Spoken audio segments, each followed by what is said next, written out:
कहाँ जात वाले इंस्पेक्टर? शराब की गाड़ी पकड़े? ऊ तो एठो बहाना रहल तो के यहाँ बुलाए खातिर। मौत के घाट कौना खेत के मूली है रे?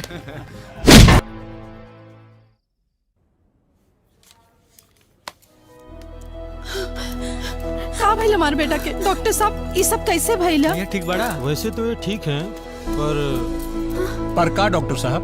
इन्हें आराम की सख्त जरूरत है। मैंने इन्हें दवाइयाँ लिख दी हैं, समय समय पर देते रहना। ओके जी बस। ये सब कैसे भइल? बेटा तू ठीक बाड़ा ना? नमस्कार नमस्कार दरोगा बाबू, नया जिंदगी मुबारक हो।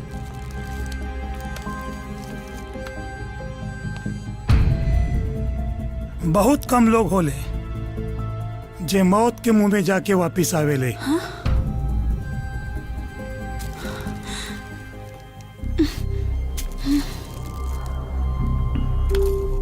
चला थई एगो मुफ्त के सलाह बा इंस्पेक्टर बाबू, जीवन के एगो रूल होके के चाहिए, तभी जीवन शांति से चलेला, नहीं तो शांति भंग हो जाला। जय महाकाल। बड़ा आइल बाड़े, तू चिंता मत कर, सब ठीक हो जाए।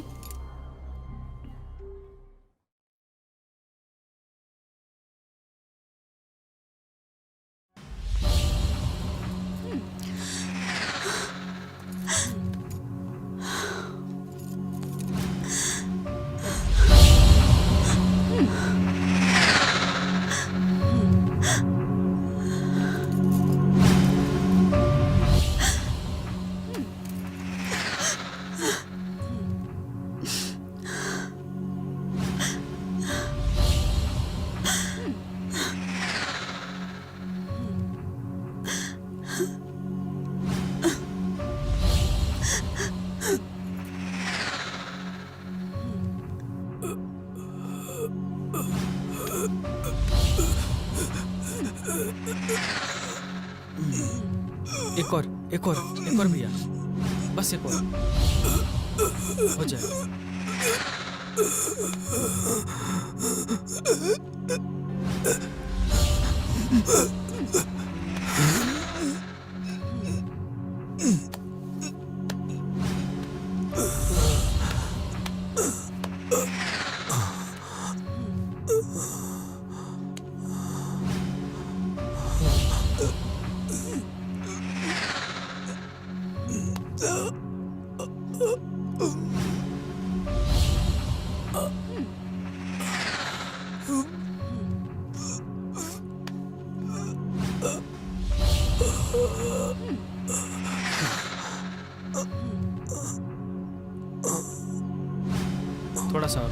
थोड़ा सा बस ऊपर थोड़ा सा।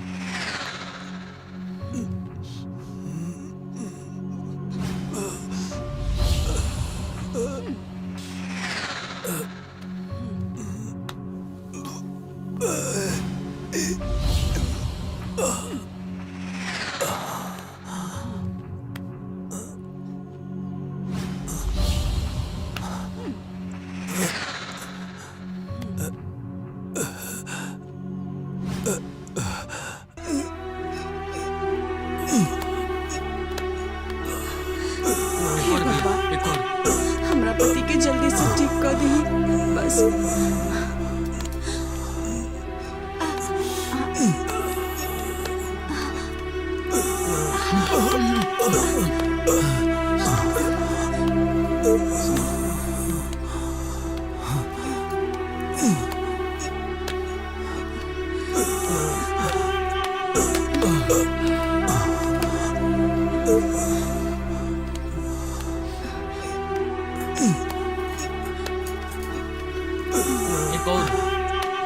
हो जाए भैया, हो जाए, चलिए ना, हो जाए प्लीज उठिए।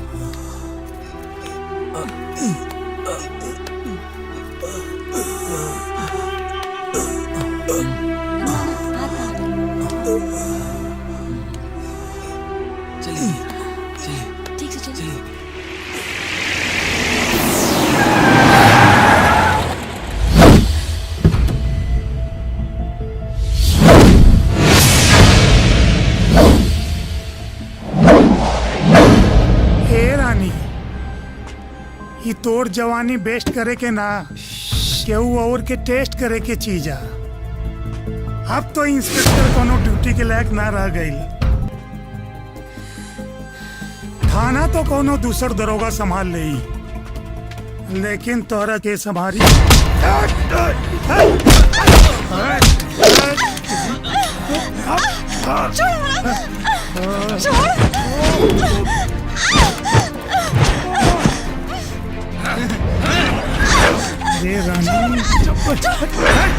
भैया मंटू भैया औरत के सम्मान करते हैं भैया। छोड़ दो भाभी को, छोड़ दो भैया, छोड़ दो।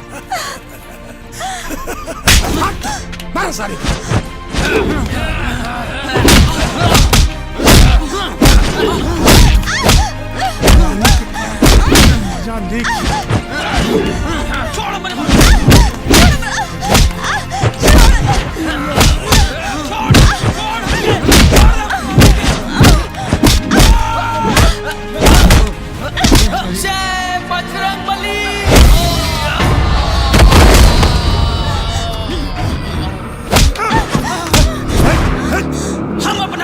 सम्मान खातिर हाथ जोड़ सकीला तो वही लोगन खातिर हाथ तोड़ भी सकीला।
अरे सारे भौजाई के रखवाले,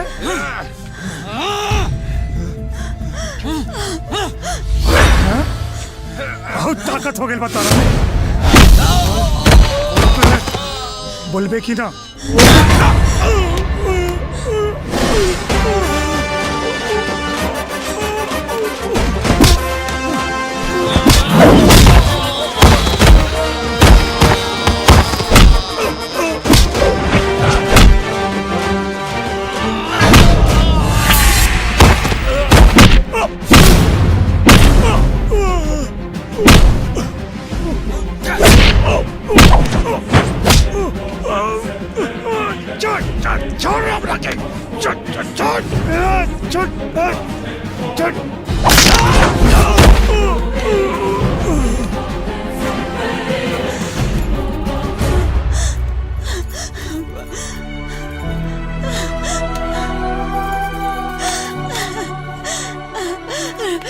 रवा ठीक हो गई नहीं।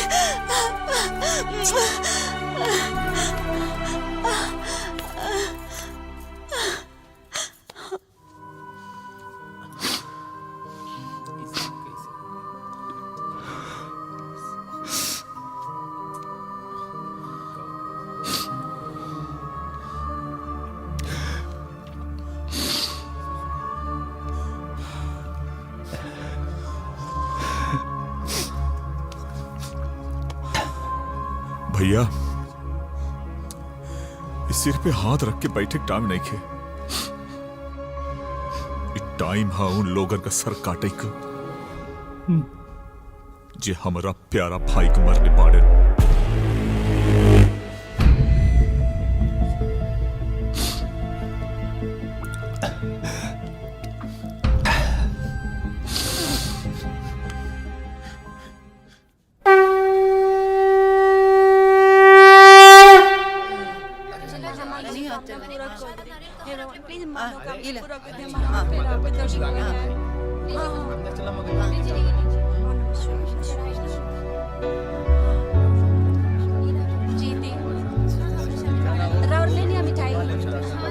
खाइले नहीं रहा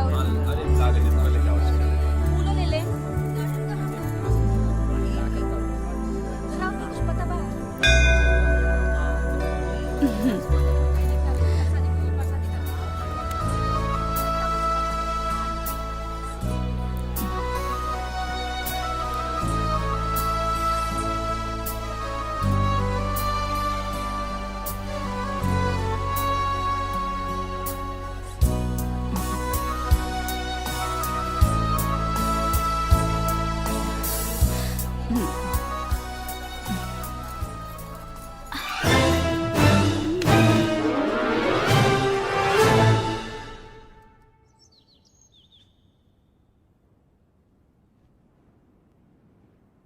रवा के हमार बात माने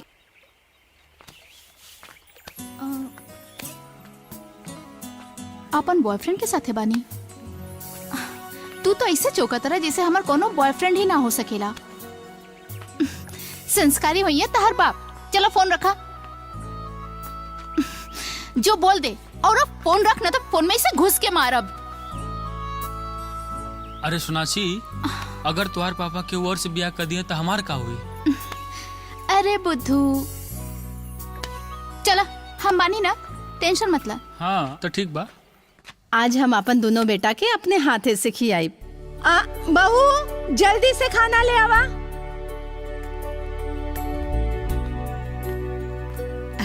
ली माई। आज सबसे पहले के खाई हम हम अपन छोटका बेटा के खियाई। अब हम अपन बड़का बेटा के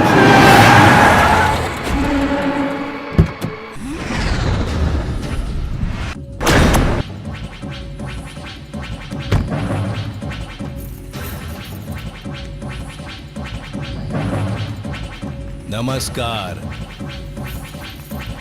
अपना लइका लोगन के खाना खियावतारू खियाला।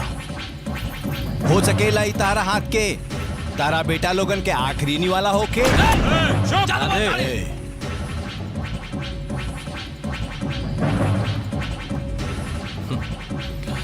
पिछवाड़ा पे जब 4 सोटा लागी ना तो कुल भविष्यवाणी पिछवाड़ा में घुसे। विधायकी के टिकट का मिल गई, तू सोचा तरह के पूरा दुनिया मिल गई।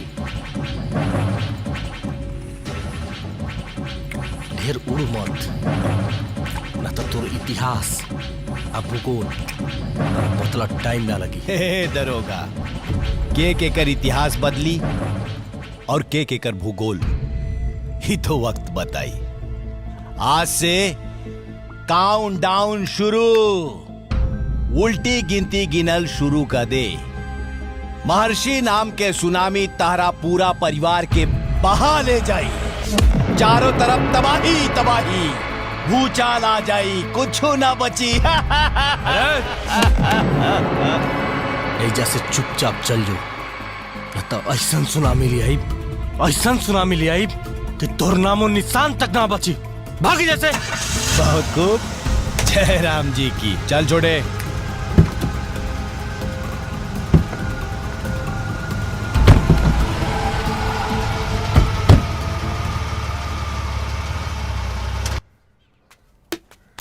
देखो महर्षि, जिद मत करो। सर्वी विधानसभा सीट से आप चुनाव नहीं लड़ सकते। वहाँ पे से शिव प्रसाद हमेशा जीतते हुए आए हैं। मंत्री जी का बिल्कुल नहीं। हमारा तो टिकट कंफर्म। बिल्कुल नहीं। जब तक शिव प्रसाद जिंदा है तब तक आपको टिकट नहीं मिलेगी। ये आपने क्या किया? मर गए शिव प्रसाद। मंत्री जी, अब तो हमरा के मन मुताबिक टिकट मिली ना? हाँ? अरे जिंदाबाद जिंदाबाद। शांत हो जाएं, शांत हो जाएं, शांत हो जाएं रवा लोग। बैठी बैठी। हाँ हाँ, नमस्कार नमस्कार। हम रवा लोगन के सामने भाषण देवे नहीं खे आई। काहे से कि ऐजा बहुत सारा नेता लोग रवा लोगन के सामने भाषण देले हो कि हम रवा लोगन के सिर्फ आशीर्वाद लेवे आयल बानी। आपन बहुमूल्य वोट अपना लाडला उम्मीदवार महर्षि के देई हम रवा लोगन से वादा करतानी कि रउआ लगन के क्षेत्र में कौनो तकलीफ ना आवे दे। ई महर्षि के वादा हो। बस रउआ लोगन अपन प्यार दुलार अपना लाडला उम्मीदवार महर्षि पे ऐसे ही बनाए रखी और अपन बहुमूल्य वोट अपना उम्मीदवार महर्षि के दें। धन्यवाद। हर हर महादेव। बाबूजी। अरे बेटी तू चला तैयार हो जा चला। काहे कौन विशेष काम? हाँ बेटी आज तोरा के लड़का वाला देखे आवे वाला बाड़े। बाबूजी। हाँ बेटी हाँ चला चला चला जल्दी तैयार हो जा चला।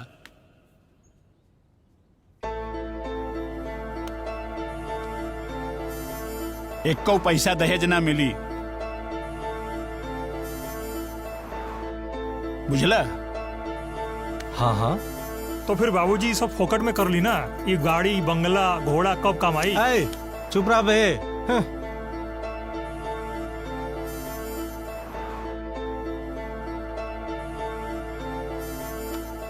चवन्नी ना मिली चवन्नी बुझला? अरे हमार लड़की करोड़न के बा ईधन कम बा। हाँ वो तो देखते बनी जा। हमनी के तो खाली रुपए देख के पेट भर जाता। का राधे?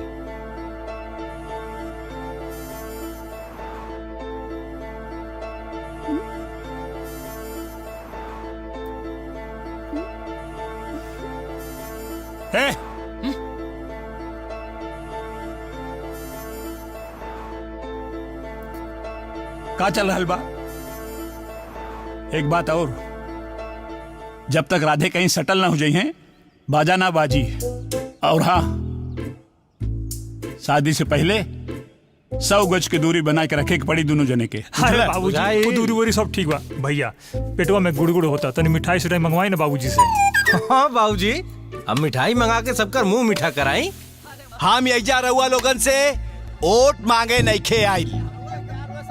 हमरा के रउआ लोगन के प्यार खींच लाइल बा। रउआ लोगन हमरा ऊपर ऐसे ही प्यार बनाए रखी। महर्षि रउआ लोगन से वादा करत हो कि सिंगरी विधानसभा क्षेत्र के एक दिन स्मार्ट सिटी बनाई। ये हमार जुमला ना, ये हमार वादा हो। रउआ लोगन से हाथ जोड़ के विनती हो कि अपन बहुमूल्य वोट अपना लाडला उम्मीदवार महर्षि के ही दें। धन्यवाद। हर हर महादेव।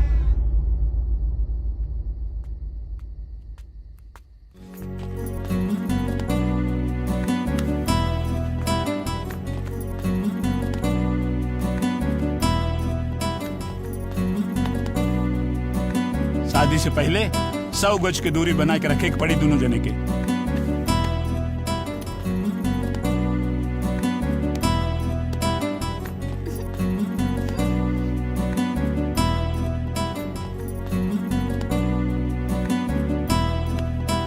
शादी से पहले 100 गज की दूरी बना के रखे के पड़ी दोनों जने के।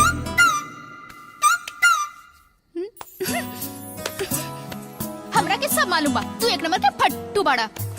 अरे तू जागत रहलू? हम तो जागत रहनी। हाँ। तू कब जग बा? अरे यार फर्स्ट टाइम बा। अभी तारी हाल बा तो सुहाग रात वाले दिन का हुई? हम तो ये सोच के परेशान बनी। अरे जा तू जा जा जा जा। तेरी तो अरे ऐसे कैसे जाई? दीवाल फान के अलबानी तोहरा के आज काट के खा जाए। जिंदाबाद महर्षि भैया जिंदाबाद महर्षि और जोर से जिंदाबाद महर्षि भैया जिंदाबाद महर्षि भैया जिंदाबाद महर्षि भैया जिंदाबाद महर्षि भैया जिंदाबाद। लोगन नमस्कार माता जी। ये बेर हम चुनाव लड़ रहा बानी और अपन कीमती वोट अपना लाडला उम्मीदवार महर्षि के ही दिया। चला तानी शुरू हो जाओ लोगन। भैया जिंदाबाद महर्षि भैया जिंदाबाद और जोर से और जोर से।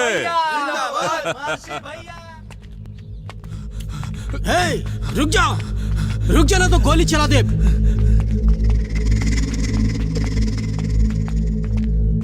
रुको ओए रुक।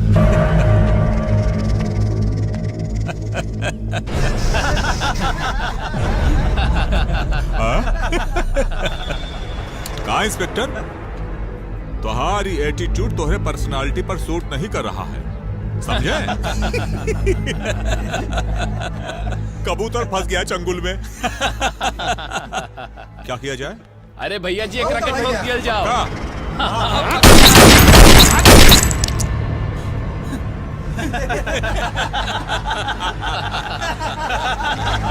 इंस्पेक्टर ऊपर जाना, भगवान से कहना कि फिर पैदा करो। बहुत फड़फड़ाते रहे। इंसान बनकर आओ मगर पुलिस वाला मत बनना। इंसाफ की डगर पर दरोगा जी आओगे चलकर, ये राज है हमारा, जाओगे यहाँ से मरकर। सर ये रही रिपोर्ट। इनको 4 गोली मारी गई है सर। अब आप बॉडी को ले जा सकते हैं।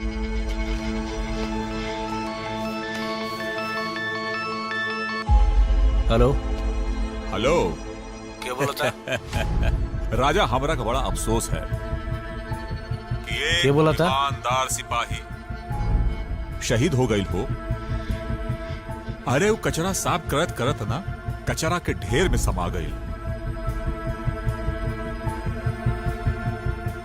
और हाँ, थोड़ी देर बाद ना वो जल के राख हो जाई। तू बताओ कहां बड़े?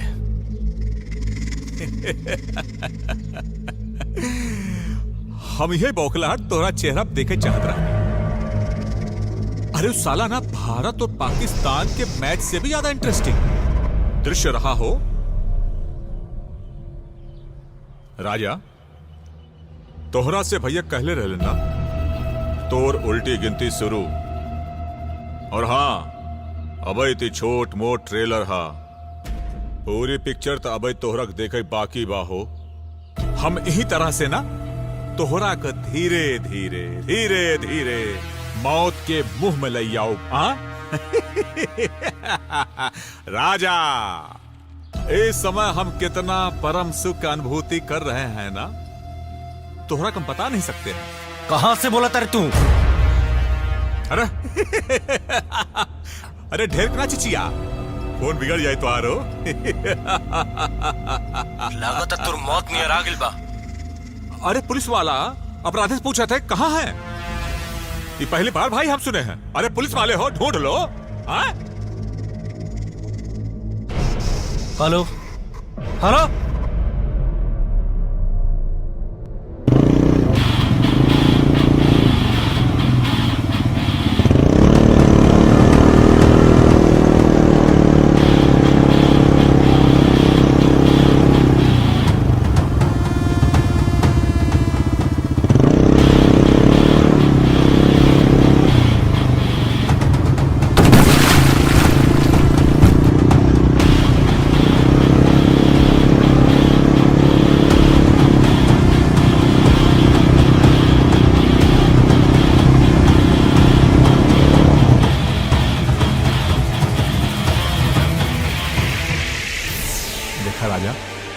कानून का रक्षक हुआ, कानून के हाथ में कैसे ले सका था? देखा हमरा का मार्ग तुहन बच पाओगे, कानून तो क्या सजा जरूर देगी। कानून हाथ में नहीं ले सकत। यही से साक्ष्य मिटावे खातिर तोरा के एजा लेके एनी हा। अरे तू पगला गइल बड़ा का? देखा तू हमका ना मार सकेला। अरे हम सरेंडर कैले बारे भाई, हमका छोड़ दे। तोरा छोड़ दी? तोरा जैसन पापी के ए धरती पर रहे के तनिको अधिकार नहीं के।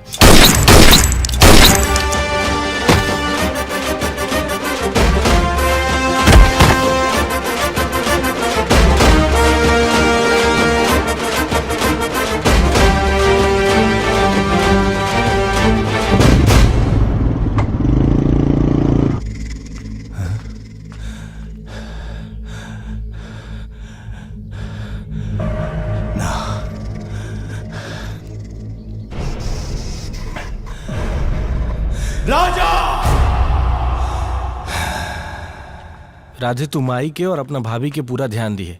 हम कुछ दिन टाइम पर घरे नहीं आ सकत, कहे से कि डिपार्टमेंट में बहुत काम बा। ठीक बा ना? और ज्यादा घूमिए फिरिए मत। नमस्कार दरोगा जी। हम तोरा के बाद में फोन करता नहीं। इतिहास गवाह बा कि हर गलती करे वाला की सजा जरूर मिलेला। हमार भाई गलती कैलस और ओके होकर सजा मिलल। ओकरा मौत से हमरा के दुख नहीं की।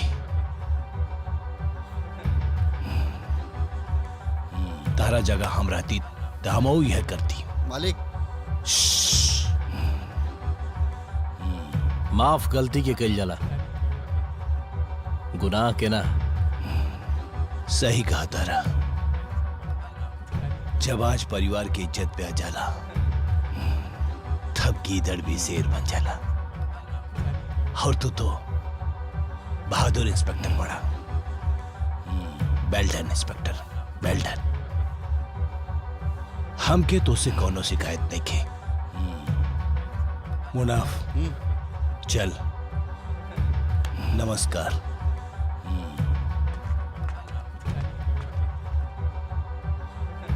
लागत है ही कोनो नया चाल चली।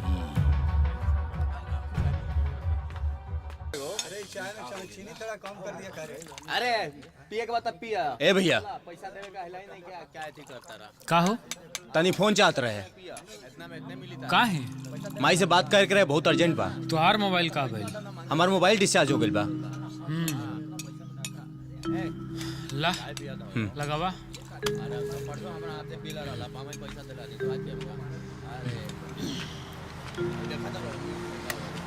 कितना भाई लो?